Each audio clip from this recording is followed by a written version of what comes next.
Okay बच्चों, चलिए आगे बात कर लेते हैं। जो नेक्स्ट क्वेश्चन हम लोग के सामने है, क्वेश्चन नंबर 11, देखते हैं क्या है।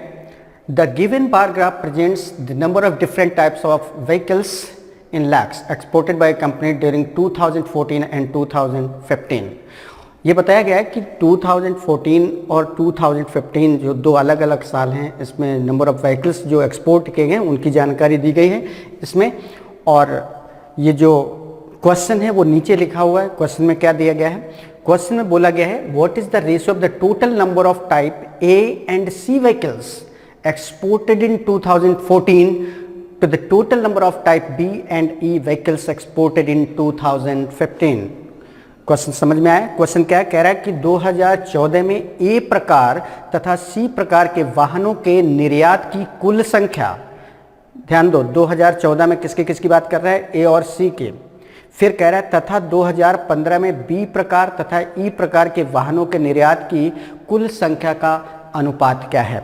क्वेश्चन समझ में आया? अब यहाँ पर देखिए, ये जो हल्का ब्लू कलर शो किया गया है ये 2014 को रिप्रेजेंट कर रहा है, और जो डार्क ब्लू कलर शो किया गया है ये बच्चों प्रेजेंट कर रहे हैं 2015 को। ठीक है ना? तो चलिए देखते हैं 2014 में किसकी बात कर रहा है। 2014 में बात कर रहा है ए की और सी की। ये देखो इधर ए और सी। तो 2014 में हम बात कर लेते हैं। तो ये जो हल्के कलर से ब्लू है उसकी बात करते हैं। तो 2014 में ए एंड सी, ए में देखिए बच्चों कितना है 27, एंड सी में कितना जा रहा है ये 43। तो 27 प्लस 43 दोनों को ऐड करेंगे कितना हो गया 70 आया। अब इसी प्रकार से कह रहा है 2015 में बी प्रकार तथा ई प्रकार। अब हम बी प्रकार 2015 में बात करेंगे। 2015 जैसे कि अभी हमने बताया 2015 वाला कौन सा है? जो डार्क ब्लू है, मींस ये वाला पोर्शन। तो 2015 में बी और सी, बी कितना है यहां पर देखिए 33 है, और बी के साथ किसको देखना है? ई यहां पर कितना है बच्चों 57 है, 57 दोनों को ऐड करें कितना हो जाएगा? ये हो जाएगा 90। कितना हो जाएगा बच्चों? 90। तो इस प्रकार से बी 2015 में बी और ई को जब हमने सम किया तो कितना आ रहा है 90, जबकि 2014 में हमने ए और सी का सम किया था तो ये कितना आ रहा था 70। बस इन दोनों का हमको रेशियो बताना है। तो रेशियो बच्चों क्या आ जाएगा 70:90, 70:90। 0 से 0 कैंसिल, कितना आ गया 7:9। Is that clear? तो बहुत अच्छा सा, बहुत सिंपल सा क्वेश्चन था। उम्मीद करते हैं कि क्वेश्चन में कहीं कोई प्रॉब्लम नहीं रही होगी। बस इस प्रकार से आपको देखना था 2014 में ए और सी। तो 2014 में मतलब जो हल्के ब्लू कलर का है उसमें देखा तो ये ए कितना था 27 और ये सी कितना था बच्चों 43। तो 27 और 43 को ऐड किया तो 70 आ गया। फिर इसी तरीके से 2015 मतलब डार्क ब्लू वाला देखा तो इसमें किसकी बात कर रहा था? बी और ई की। तो यहाँ पर बी कितना है 33 और ई कितना है 57, दोनों को ऐड किया तो 90 और दोनों का रेशियो निकाले। तो इस प्रकार से बच्चों ये हमारा क्वेश्चन सॉल्व हुआ। तो इस प्रकार से जो आंसर आया 7:9 और 7:9 देखिए यहाँ पर किस ऑप्शन में है? सी नंबर पे। इट मीन्स इस क्वेश्चन का जो राइट आंसर है वो ऑप्शन नंबर सी है और 7:9। तो चले अब बढ़ते हैं अपने नेक्स्ट क्वेश्चन की तरफ और देखते हैं नेक्स्ट क्वेश्चन क्या है। बहुत बढ़िया सा क्वेश्चन, बहुत अच्छा क्वेश्चन, अलजेब्रा का क्वेश्चन है। एम आई राइट? अलजेब्रा का क्वेश्चन है ना बच्चों? बहुत बढ़िया, बताते रहिएगा हमें भी कि अलजेब्रा है क्या है। ठीक है, हमें भी कई बार होता है। चलिए तो क्वेश्चन पढ़ लेते हैं क्या है। If x plus y equals 7 and xy equal 10 then the value of 1 upon x cube plus 1 upon y cube। कह रहा है यदि x plus y equal 7 और xy की वैल्यू 10 हो तो 1 upon x cube plus 1 upon y cube की value क्या होगी। बहुत खूबसूरत सा क्वेश्चन है और अलजेब्रा के क्वेश्चन आप वैसे भी जानते हैं, आप सबको बहुत अच्छे लगते होंगे क्योंकि बाकी जितनी भी मैथमेटिक्स पढ़ते हैं उसमें मोस्टली पार्ट जो नंबर से रिलेटेड होता है। तो नंबर्स पढ़ के कभी ऐसा लगता है समथिंग शुड बी डिफरेंट, कुछ अलग होना चाहिए। तो बस लीजिए हाजिर है डिफरेंट टाइप का क्वेश्चन अलजेब्रा का। तो चलिए इसको कैसे सॉल्व करेंगे। देखिए आपके पास दो इन्फॉर्मेशन है, x plus y equal 7 और xy equal 10 और आपको बताना है 1 upon x cube plus 1 upon y cube। कैसे सॉल्व करेंगे देखिए 1 upon x cube 1 upon x cube plus 1 upon y cube. अगर हम इसका एलसीएम लें बच्चों तो एलसीएम क्या आ जाएगा, एक्स क्यूब वाई क्यूब, ये एलसीएम आ गया। तो ऊपर क्या आएगा, एक्स क्यूब से एक्स क्यूब कैंसिल, क्या आ गया, y cube plus x cube, यही आएगा ना, y cube plus x cube. इसको सिंपली अगर हम जनरल फॉर्म में लिखें, भाई वाई पहले लिखा है एक्स बाद में लिखा, तो इसको ऐसे भी लिख सकते हैं, x cube plus y cube upon x cube y cube, हो गया ना। अब बच्चों एक फार्मूला होता है, x cube plus y cube का फार्मूला होता है, ये होता है एक्स प्लस वाई का whole cube, x plus y का होल क्यूब माइनस 3xy और ब्रैकेट में x प्लस वाई, ये लिख दिया। X cube plus y cube की जगह हमने क्या लिख दिया, x प्लस वाई का whole cube minus 3xy x plus y, और अपॉन में जो लिखा था उसको एज इट इज लिख दिया, तो ये हो गया एक्स क्यूब वाई क्यूब, सही है ना। अब देखिए यहाँ पर आप देख पा रहे होंगे कि जितनी भी चीज़ें हैं वो ऐसी चीज़ें हैं जिनकी इंफॉर्मेशन हमें क्वेश्चन में उसने दी है। जैसे x प्लस वाई इक्वल क्या दिया है 7 और एक्स वाई इक्वल क्या गिवन है 10, तो ये दोनों वैल्यू यहाँ पर सब्सटीट्यूट कर देंगे। मीन्स जहाँ पर x प्लस वाई लिखा है वहाँ पर हम क्या लिखेंगे 7, और जहाँ एक्स वाई लिखा है वहाँ पर हम क्या लिख देंगे 10, और इस वैल्यू सब्सटीट्यूट करके इसको क्या करना है, सिंप्लीफाई करना है। तो चलिए वही काम करते हैं।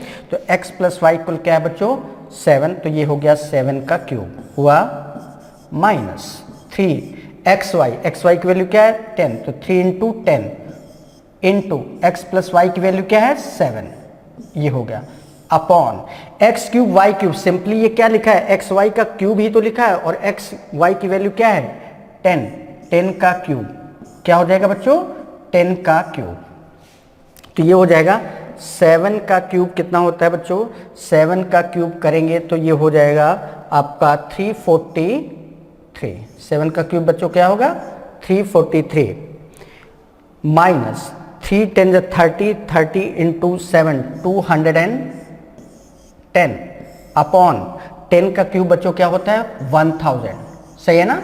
चले इसको माइनस करेंगे, तो माइनस करने पर बच्चों कितना आ जाएगा, 3 minus 0 that is 3, 4 minus 1 that is 3, 3 minus 2 that is 1 upon 1000, ये आ गया 133 अपॉन 1000। फाइनली ये कितना हो गया, ये हो जाएगा 0.133। तो इस तरीके से इस क्वेश्चन का जो आंसर आएगा बच्चों क्या आएगा 0.133। और देखिए 0.133 किस ऑप्शन में दिया है, option number C 0.133। It means इस क्वेश्चन का जो राइट आंसर है बच्चों ऑप्शन नंबर सी है। तो ये था आपका क्वेश्चन, उम्मीद करते हैं बहुत अच्छे से समझ गए होंगे, कहीं कोई इश्यू नहीं रहे। चलिए एक बार फिर से रिकॉल कर दे रहे हैं क्वेश्चन को।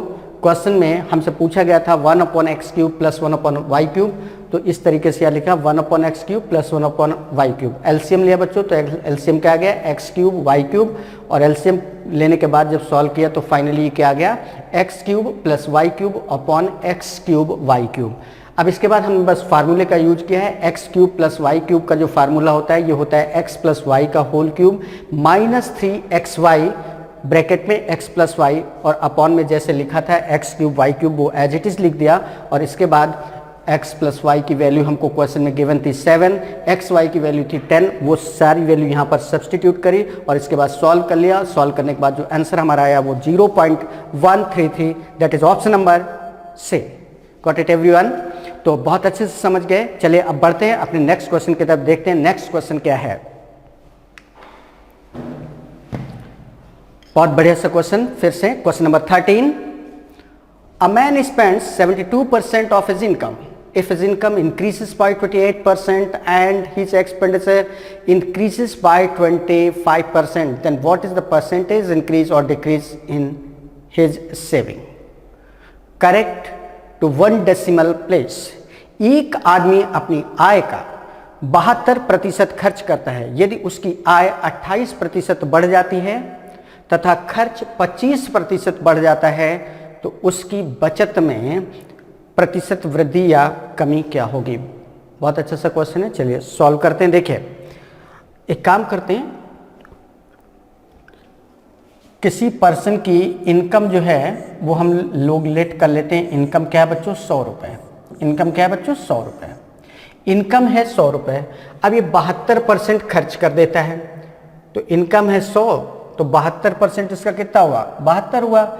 मीन्स उसका जो खर्च है, एक्सपेंस है, वो कितना आ जाएगा 72 रुपये। भाई 100 का 72% खर्च कर देता है, 100 का 72% बच्चों कितना होगा 72 रुपये। 100 में 72 रुपये खर्च कर दिए, 100 रुपये इनकम थी, खर्च है 72 रुपये। तो बताओ उसकी जो बचत होगी, सेविंग होगी, वो कितनी होगी, सेविंग्स कितनी हो जाएगी। 100 में से 72 रुपये खर्च कर दिए तो सेविंग्स कितनी आ गई 28 रुपये। इतनी बात समझ में आई, यहाँ तक क्लियर है। 100 रुपये किसी पर्सन की इनकम है, उसमें से 72 रुपीज़ उस पर्सन ने खर्च कर दिए, तो 100 में से 72 रुपये अगर खर्च कर दिए, इट मीन्स उसकी बचत जो है वो कितनी है 28 रुपये। अब कह रहा है यदि उसकी आय 28% बढ़ जाती है, उसकी आय जो है वो 28% बढ़ जाती है। तो देखो बच्चों, अभी इनकम उसकी क्या थी 100 रुपये, अब 28% बढ़ गई, तो 100 का 28% क्या होता है 28 बढ़ गया, तो नई जो इनकम है, न्यू इनकम, वो कितनी आ जाएगी, नई इनकम कितनी आ जाएगी 128। 100 रुपये में 28 रुपये और बढ़ गए, तो नई इनकम क्या हो गई 128। और खर्च जो है वो 25% बढ़ गया। अभी खर्च कितना था बच्चों 72 रुपये, अब इसका 25% बढ़ गया। 25% क्या होता है, किसी भी नंबर का अगर 25% निकालना हो तो 25% का मतलब क्या होता है 1/4। तो 72 का 1/4 करेंगे तो 18 आएगा। मतलब अगर पहले वो पर्सन 72 रुपये खर्च करता था तो उससे 25% ज़्यादा, मतलब 18 रुपये ज़्यादा।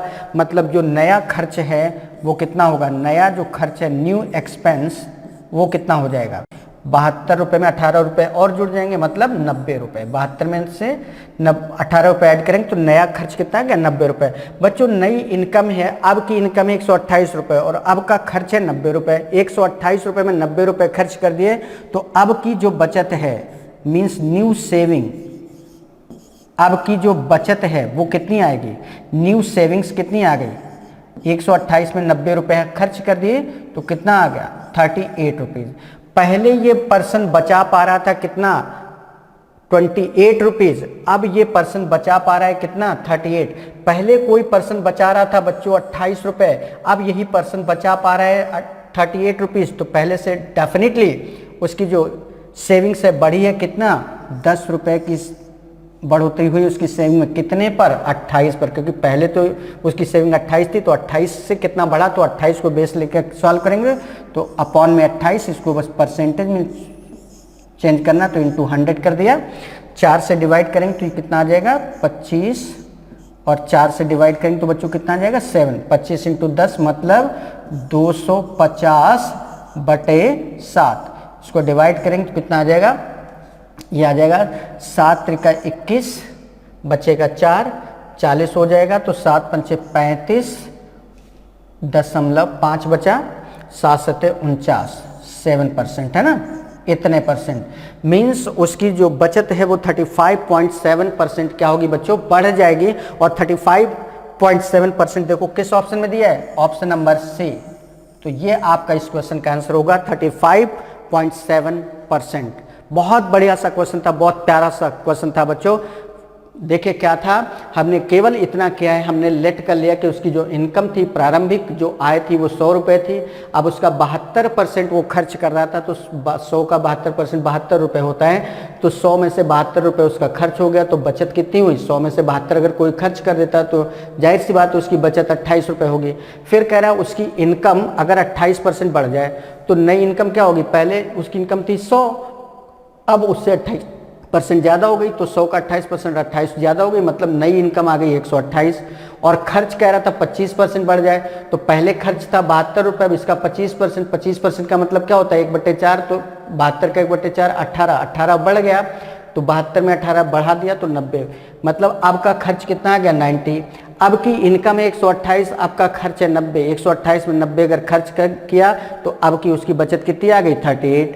पहले की बचत थी बच्चों 28 रुपये, अब बचाता है 38 रुपये, तो पहले से बचत बढ़ी है कितने रुपए 10 रुपये, कितने पर 28 पर, इंटू 100 करके परसेंटेज में सॉल्व कर लिया तो कितना आ गया 35.7%। तो इस तरीके से बच्चों इस क्वेश्चन को सॉल्व किया गया।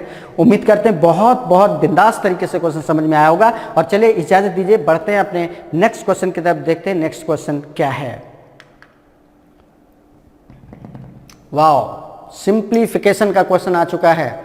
The value of 3/4 divided by 3/4 of 3/4 multiplied by 3/4 plus 5/2 divided by 2/5 of 5/4 minus 2/3 plus 2/3 of 5/6 is बहुत बढ़िया क्वेश्चन, सिंप्लीफिकेशन।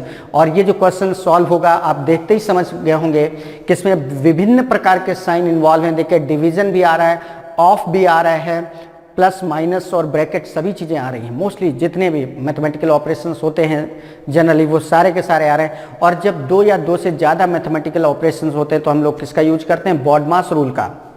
कौन सा रूल, बॉडमास रूल से ये क्वेश्चन सॉल्व होगा। बॉडमास रूल, बॉडमास रूल में बी क्या होता है, ब्रैकेट, ओ क्या होता है ऑफ, डी मतलब डिवीजन, एम मतलब मल्टीप्लाई, ए मीन्स एडिशन और एस मीन्स सब्ट्रैक्शन। मतलब ये रूल हमें ये बताता है कि अगर कई तरीके के साइन किसी क्वेश्चन में आए हैं तो उसको प्रेफरेंस देके सॉल्व करना होता है। तो देखिए इधर आप देखिए, सबसे पहले बी ब्रैकेट मतलब ये वाला पोर्शन हमें सबसे पहले सॉल्व करना पड़ेगा। ब्रैकेट यहीं से यहाँ तक है तो पहले इतना सॉल्व करना पड़ेगा। और इसके बाद नंबर आएगा ऑफ का, जहाँ पे ऑफ है उसको सॉल्व करेंगे। तो एक काम करते हैं, पहले हम लोग ब्रैकेट वाला पोर्शन सॉल्व कर लेते हैं। तो ब्रैकेट में देखिए कितना दिया है, ब्रैकेट को हम लोग यहीं पे सॉल्व कर लेते हैं यहाँ पे। तो ये हो जाएगा 2/3 प्लस 2/3 ऑफ 5/6। ऑफ का मैथमेटिकल मतलब मल्टीप्लाई से होता है, तो ये हो जाएगा 2/3 प्लस 2/3 इंटू 5/6, है ना। तो 2 से डिवाइड कर दिया 3, कितना हो जाएगा 2/3 प्लस 5/9, है ना। एक काम करते हैं, एलसीएम कितना आ जाएगा 9, एलसीएम 9 आ गया। तो 3 3 जा 9 होता है, तो 2 3 जा 6 हो गया, प्लस 9 1 जा 9, तो 5 1 जा 5, मीन्स कितना आ गया 11/9। कितना आ गया बच्चों 11/9। मीन्स ब्रैकेट की वैल्यू हमें पता चल गई 11/9। अब जरा देखिए वहां पे सॉल्व करते हैं। तो ये हो जाएगा आपका 3/4। एक चीज और ध्यान रखना, डिवीजन का जहां पे साइन लगा वहां पे मल्टीप्लाई का यूज कर सकते हैं डिवीजन की जगह, बट उसके आगे जो नंबर लिखी बस उसको उल्टा कर देना है। तो डिवीजन जहां पर है वहां पे मल्टीप्लाई कर देंगे, और 3/4 डिवीजन के बाद लिखा तो ये हो जाएगा 4/3। कितना हो जाएगा बच्चों 4/3 हो जाएगा।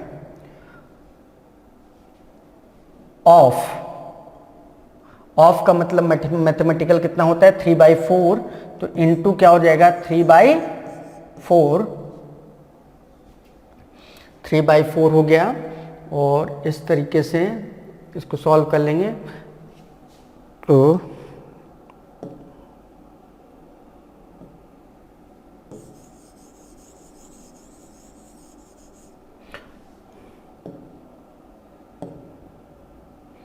चलिए एक काम करते हैं, इसको यहां पर फिर से सॉल्व करते हैं पूरा लिख के। 3/4 डिवाइडेड बाय 3/4 ऑफ, तो ऑफ को पहले सॉल्व करना, तो 3/4 ऑफ मतलब मल्टीप्लाई 3/4 हो गया, है ना, into 3/4 into 3/4 plus 5/2 plus 5/2 divided by 2/5 of 5/4, है ना, ये है। चलिए ब्रैकेट वाला पोर्शन उधर लिख लिया। बच्चों इधर देखो, ऑफ की जगह हम लोग मल्टीप्लाई कर चुके हैं तो इतना हो जाएगा, और इसके बाद इधर भी हम लोग सॉल्व कर लें तो इस ऑफ की जगह मल्टीप्लाई हो जाएगा, तो कितना हो जाएगा 3/4 डिवाइडेड बाई 3/4 सेम नंबर से डिवाइड हो रहा है, तो इतने की वैल्यू क्या हो जाएगी 1, तो 1 into 3/4 into 3/4 plus of solve करेंगे तो कितना हो जाएगा 5 से 5 कैंसिल हो जाएगा, 2 टू द 4 1/2 आ जाएगा, प्लस 5/2 डिवाइडेड बाई 1/2 है ना। तो ये हो जाएगा 3/4 इंटू 3/4, 5/2 डिवाइडेड बाई 1/2, 2 से 2 कैंसिल हो जाएगा, तो कितना हो जाएगा बच्चों, प्लस का 5। अब ये हो जाएगा 3 3 9, 9/16 प्लस 5, और ये माइनस में क्या लिखा था, 11/9, माइनस 11/9 ये लिखा था ना। एलसीएम आ जाएगा आपका 16 इंटू 9 144, 144 एलसीएम आ जाएगा, कितना हो जाएगा 16 9 9 81 प्लस 144 5, तो 144 इंटू 5 करेंगे तो कितना आ जाएगा बच्चों, 144 इंटू 5 करेंगे तो 5 4 जा 20 और 14 5 70 तो 72 माइनस 16 इंटू 11, 16 कम 16 6 हासिल 1, 16 कम 16 1 17 176। बस इसको सॉल्व करना है। तो ये आ जाएगा, देखिए 720 और 81 ऐड करेंगे तो बच्चों ये आ जाएगा 801 माइनस 176 अपॉन 144 है ना। माइनस करेंगे कितना आ जाएगा, 1 माइनस 6, 11 में 6 5, यहाँ पे बच जाएगा आपका 10 10 में 7 कितना हो 3 नहीं 2 आ जाएगा, और 8 की जगह 7 7 माइनस 1 दैट इज 6 अपॉन 144 ये आ जाएगा है ना। अब देखिए कितना हो जाएगा ये आपका, अब ये किससे डिवाइड हो जाएगा, 3 से देखिए डिवाइड हो रहा है क्या, 3 से नहीं डिवाइड हो रहा है, और ये 3 से डिवाइड नहीं हो रहा है। इसको एक काम करते हैं, तो इस तरीके से क्वेश्चन का जो आंसर आ गया, अगर हम इसको जनरली देखें तो इससे 3 से डिवाइड करें, तो इस तरीके से अगर 3 से डिवाइड करेंगे तो 3 से देखिए 3 4 जा 12, 3 8 जा 24, इस तरीके से डिवाइड हो रहा है। तो अगर हम इसका मल्टीपल यहाँ से चेक करें तो बाकी कोई मल्टीपल नहीं आएगा, तो इसका मल्टीपल जा रहा है 14/3, तो इस क्वेश्चन का आंसर आएगा वो 14/3 आ जाएगा। तो इस तरीके से मल्टीपल से इसको हम कंपैरिजन कर रहे हैं, तो देख रहे हैं कि कोई भी मल्टीपल हमारा इससे मैच नहीं कर रहा है, केवल ये मैच कर रहा है 3 और ये ऊपर 14 है ना। तो इस तरीके से हम इसको सॉल्व कर लिए और इस प्रकार से हमारा आंसर आ गया। तो ये था बच्चों क्वेश्चन। अब बात करते हैं अपने नेक्स्ट क्वेश्चन की। तो इसको अपना इसी तरीके से सॉल्व करना है, बस BODMAS रूल का हमें यहाँ पर ध्यान रखना है और कुछ भी नहीं था। सिंप्लीफिकेशन क्वेश्चन इस तरीके एक क्वेश्चन जरूर आता है, तो इसकी अच्छे से प्रैक्टिस कर लीजिएगा, और कहीं प्लस माइनस में एरर हो तो प्लीज़ अपने अकॉर्डिंग उसको चेक कर लीजिएगा, क्योंकि प्लस माइनस में अगर हो सकता है कि एरर है तो आप अपना जब आराम से इसको करना, तो एक बार दोबारा से एक बार चीज़ें, बस हमने रूल बताने की कोशिश की, रूल यहाँ पर बस ध्यान रखिएगा, बाकी सारी चीज़ें आपके सॉल्व करने के लिए वो ध्यान रखिएगा। चलिए अब बात करते हैं अपने नेक्स्ट क्वेश्चन के।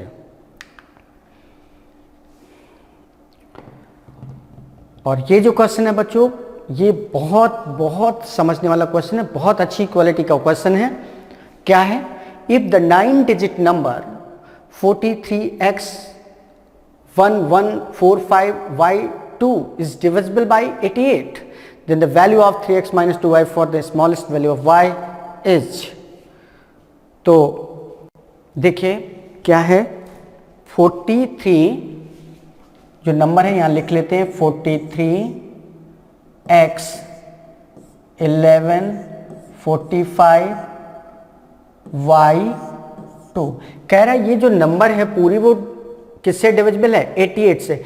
बच्चों अगर ये नंबर 88 से डिविजिबल है तो बताओ 88 से अगर डिविजिबल है तो 88 किससे डिविजिबल होता है, 88 दो संख्याओं से डिविजिबल होता है, एक 8 से और एक 11 से, है ना। 88 जो नंबर है, अगर ये कहा जा रहा है कि ये नंबर पूरी की पूरी 88 से डिविजिबल है, इट मींस ये नंबर 8 से भी डिविजिबल होगी और ये नंबर 11 से भी डिविजिबल होगी। क्यों, क्योंकि 88 जो नंबर है वो 8 और 11 दो से ही डिविजिबल है। क्लियर है। चलिए तो अब देखते हैं, अगर कोई भी नंबर 8 से डिविजिबल है तो उसके लास्ट 3 डिजिट का जो सम है, लास्ट 3 डिजिट का सम क्या होना चाहिए, 8 होना चाहिए या 8 का मल्टीपल में होना चाहिए, है ना।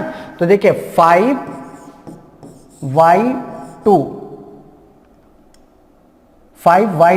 तो 5 5 2 7 7 1 8, मतलब यहाँ y की जगह क्या होना चाहिए, y की जगह होना चाहिए 1, तभी तो 512 बनेगा। y की जगह क्या होना चाहिए 1, और 512 8 से डिविजिबल है, और 5 5 1 6 6 2 8। इस तरीके से y की वैल्यू हमें क्या मिल गई, 8 मिल गई। y की वैल्यू हमें क्या मिल गई बच्चों, 1। y की वैल्यू क्या मिल गई, 1। समझ में आए। अगर कोई भी नंबर 8 से डिविजिबल है तो उसके लास्ट के 3 डिजिट का जो सम है वो क्या होना चाहिए, 8 होना चाहिए। तो देखो 5 5 2 7, तो y डेफिनेटली क्या बचेगा, 1 होगा, तभी तो 8 हो सकता है। तो y की वैल्यू में 1 आ गई। अब 1 यहाँ वैल्यू रखो तो 512 बनेगा, और 512 आप चेक करके देखिए 5 से डिविजिबल है कि नहीं, 8 से डिविजिबल है कि नहीं। तो ये y की वैल्यू हमें मिल गई। अब इसके बाद 11 से भी ये नंबर डिविजिबल होगी, और 11 से डिविजिबिलिटी का रूल क्या होता है कि कोई भी नंबर, कितनी भी बड़ी नंबर आप ले लो, उसमें ऑड प्लेस पर जो भी डिजिट आ रहे हैं और इवन प्लेस पर जो भी डिजिट आ रहे हैं, इन दोनों का जो डिफरेंस है सम का, ऑड प्लेस पर आने वाले डिजिट का सम और इवन प्लेस पर आने वाले डिजिट का सम, इनका जो डिफरेंस है वो 11 होना चाहिए।